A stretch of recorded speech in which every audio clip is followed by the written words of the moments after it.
will have a Google presence. Their future parent-in-laws, their future employers, the scholarship committees will all see whatever it is they want to look up. That tweet makes me wonder. I apologize for the language, but Mr. Lanza would really make me wonder if I saw this one 2 weeks earlier. I would actually love it if the world ended in 2 weeks. Hashtag F-Life. You'll notice the date 2012-12-02. This is literally 12 days before Sandy Hook Elementary School, where someone with the same name as him allegedly walked into a building. If this was the shooter, would this look like something that news would love to get their hands on?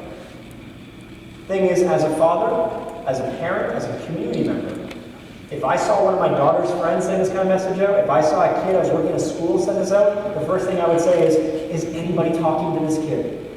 Is anybody asking them how they're feeling? Is anybody asking, why is it down there that you feel like it's okay if the world ended in 2 weeks? And here's the thing, I work with a kid in North Vancouver. He's awesome. This young man is in grade 11. Not only is he in grade 11, he works full-time for one of the largest social media analytics companies in Canada. They pay him money, and they're surprised he's still in high school. This young man is a leader, and he just finished building the app for his entire high school to get updates, announcements, email contacts for teachers, websites for school activities, and he's going to put this district-wide across the North Shore of North Vancouver. Thing is, he's in grade 11, he built it on his spare time. We have kids who can build the internet, but sometimes the way we listen to stories from the media is that they're all just amusing. 84%, you've already had conflict, yet 90% of you set the tone by saying, when I have the option to, I will. How many of you have seen friends updating Facebook 5 days to Mexico? 4 days, 3 days, 2 days, we're on the plane. So much fun.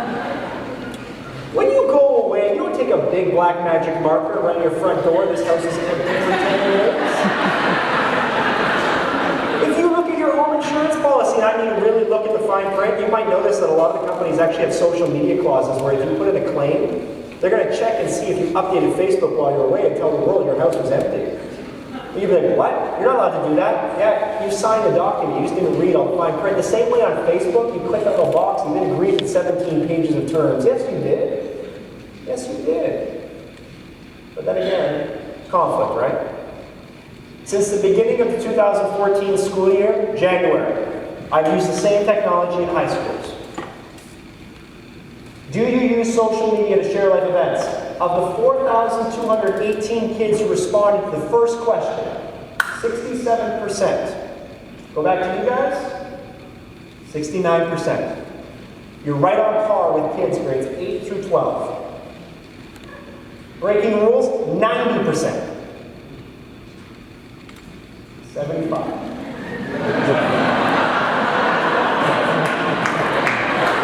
Hey, hang on. Notice something in the numbers. We lost them. As much as people advocate, oh, these kids are so engrossed, they love bring your own device, get the phones in classrooms, everything else. The second the technology gets a little bit boring, they see what happens. I'm done, I don't want to answer the same one.